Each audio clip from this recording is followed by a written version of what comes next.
আসসালামু আলাইকুম দর্শক শ্রোতা, আমি ডক্টর রাকিব খান আমেরিকান ওয়েলনেস সেন্টারে পঞ্চায়েত হিসেবে কর্মরত আছি। আজকে আমরা আলোচনা করব স্ট্রোকে আমরা আকুপাংচার কেন করব। তো স্ট্রোকে আকুপাংচারের ভূমিকা জানার আগে স্ট্রোকটা কি সেটা আমাদেরকে জানতে হবে। স্ট্রোক বলতে আমি ব্রেন স্ট্রোকের কথা বোঝাচ্ছি। ব্রেন স্ট্রোক হচ্ছে আমাদের ব্রেনের যখন কোনো সেল মারা যায়, তখন ওই সেলটা যে কাজ করতো সেই কাজ ব্যাহত হয়, আমরা সেটাকে স্ট্রোক বলে জানি। তো আসলে আমাদের যে ব্রেন আছে, আমাদের ব্রেন আমাদের শরীরের ইচ অ্যান্ড এভরিথিং নিয়ন্ত্রণ করে। যদি আমি বলি, আমি যে কথা বলতেছি, কথা বলার জন্য ব্রেনে একটা সেন্টার আছে। আমি যে চোখ দিয়ে দেখতেছি, চোখ দিয়ে দেখার জন্য ব্রেনে একটা সেন্টার আছে। আমি যে কান দিয়ে শুনতেছি, সেটার জন্য একটা ব্রেনের সেন্টার আছে। অনুরূপভাবে আমার হাতের মুভমেন্ট, আমার পায়ের মুভমেন্ট, আমার চলাচলের মুভমেন্ট বা আমার দৌড়াদৌড়ি করার মুভমেন্ট, আমি দাঁড়ায় থেকে ব্যালেন্স রাখার যে ক্ষমতাটা, অথবা আমি যে খাবার খাচ্ছি, এই প্রত্যেকটা কাজ, আপনি যদি ইচ অ্যান্ড এভরি কাজ অফ আওয়ার লাইফ যদি চিন্তা করেন, প্রত্যেকটা কাজ ব্রেন থেকে নিয়ন্ত্রিত হয়। তো স্ট্রোকটা কি? স্ট্রোক হচ্ছে ব্রেনের কোনো একটা অংশের মৃত্যু। ব্রেনের কোনো একটা অংশ যখন মারা যায়, তখন ব্রেন ওই কাজটা করতে পারে না। যেমন আমার এই হাতের এই মুভমেন্টের জন্য ব্রেনে একটা সেন্টার আছে, সেটাকে আমরা মোটর সেন্টার বলে থাকি, প্রি সেন্ট্রাল গাইরাসে। যখন ওই সেন্টারে ব্রেন সেলগুলো ড্যামেজ হচ্ছে, তখন আমি এই হাত আর নাড়াতে পারবো না, এবং এই হাতের যে অনুভূতি আছে, এই অনুভূতিও পাবো না যদি সেন্সরি এরিয়াতে কোনো ড্যামেজ হয়ে থাকে। তো স্ট্রোক মূলত দুই ধরনের হয়ে থাকে, একটা হচ্ছে হেমোরেজিক স্ট্রোক, একটা ইসকেমিক স্ট্রোক।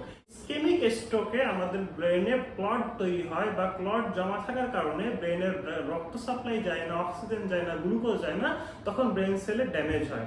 আর হিমোরেজিক স্ট্রোকে আমাদের হাই প্রেশার থাকার কারণে, ব্লাডের হাই প্রেশার থাকার কারণে, অথবা অন্য কোনো কারণে যদি ব্রেনের কোনো আর্টারি ছিঁড়ে যায় বা ক্ষতিগ্রস্ত হয়, তখন সেখানে প্রচুর পরিমাণে ব্লিডিং হয়। এই অত্যাধিক ব্লিডিং আমাদের ব্রেন টিস্যুকে ড্যামেজ করে, তখন সেটাকে আমরা হিমোরেজিক স্ট্রোক বলতেছি। তো এই দুই ধরনের স্ট্রোক মূলত কমন, এবং এই দুই ধরনের স্ট্রোকের কারণে দেখা যাচ্ছে যে স্ট্রোক পরবর্তীতে আমাদের কিছু কিছু পেশেন্টরা তাদের সিমটম যেগুলো ছিল স্ট্রোকের কারণে হয়েছে, সেগুলো রিকভার করে, কিন্তু অনেকে কিন্তু রিকভার করতে পারে না।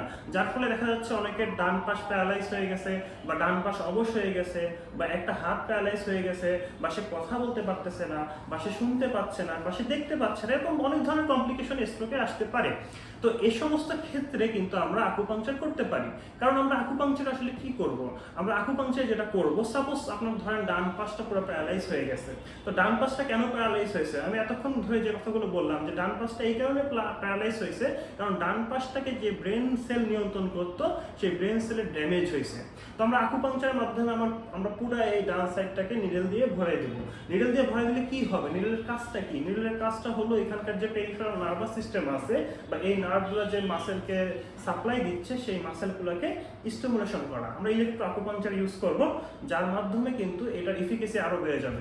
তো যখন আমরা এই পেরিফেরালি আপনার যে নার্ভগুলো আছে সেগুলোকে স্টিমুলেশন করব, এই স্টিমুলেশনটা আমার পেরিফেরাল হয়ে স্পাইনাল কর্ড দিয়ে কিন্তু ব্রেনে যাবে। তখন কিন্তু সম্ভাবনা থাকে যে ব্রেনের যে ড্যামেজ অংশগুলো আছে, সেগুলো আবার রিজেনারেশন হওয়া, রিগ্রোথ হওয়া।